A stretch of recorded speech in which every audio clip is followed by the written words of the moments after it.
আসসালামু আলাইকুম সবাইকে। এই ভিডিওতে দেখাবো কিভাবে টেলিগ্রাম অ্যাকাউন্ট সেল করে ইনকাম করতে পারবেন। তো টেলিগ্রাম অ্যাকাউন্ট সেল করার জন্য এই যে অনেকগুলো বট আছে, যেকোনো একটাতে কাজ করতে পারবেন, সমস্যা নেই। এবং এই যে এখানে এগুলো হলো টেলিগ্রামের প্রাইস এবং এটা হলো উইথড্রোর কার্ড। তো সেল করার জন্য যেকোনো একটি বট অন করে নেবেন, সমস্যা নেই। তো এই যে স্টার্ট করার পর এই যে এরকম আসবে। তো তারপর টেলিগ্রামে গিয়ে যেকোনো একটি নাম্বার দিয়ে টেলিগ্রাম অ্যাকাউন্ট খুলবেন, যে অ্যাকাউন্টে আপনি সেল করতে চান। সেল করার আগে ডিভাইসে এখানে চেক দিয়ে নিবেন যে অন্য কোথাও লগইন আছে নাকি। যদি লগইন থাকে তাহলে সেই ডিভাইসটি লগ আউট করে দিবেন।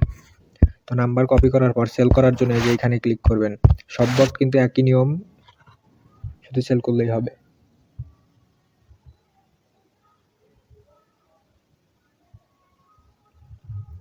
তো এরকম আসার পর এখানে কপি করা নাম্বারটি পেস্ট করে দিবেন। তো নাম্বারে কিন্তু কোড চলে গেছে। এই যে নাম্বারে তো কোড যাবে না, আসবে টেলিগ্রামের এই যে এখানে। তো আমি একটু আগে ট্রাই করছিলাম, যার কারণে আর কোড আসে নাই। এইটা দিলেই হয়ে যাবে।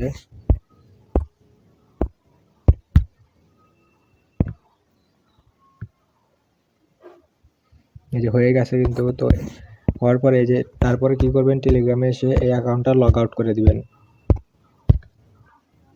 এই যে আমাদের লগ আউট করা শেষ। তারপরে কি করবেন, এইখানে চাপ দিয়ে অ্যাকাউন্টটা কনফার্ম করে নেবেন। এটা কিন্তু সাথে সাথে চাপ দিলে হবে না, আপনাকে এখানে 60 মিনিট অপেক্ষা করতে হবে, তারপরে ক্লিক করতে হবে। তো আমি 60 মিনিট পরে আবার ভিডিওটি চালু করছি।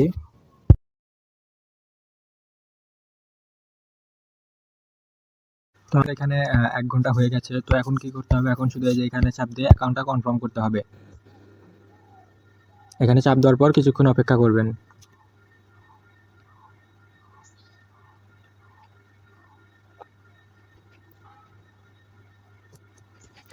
তো এখানে কিন্তু অ্যাকাউন্ট কনফার্ম করা শেষ। এখন এটা দিয়ে হলো ব্যালেন্স চেক করবেন। এই যে আমাদের একটা অ্যাকাউন্ট কিন্তু কনফার্ম হয়ে গেছে।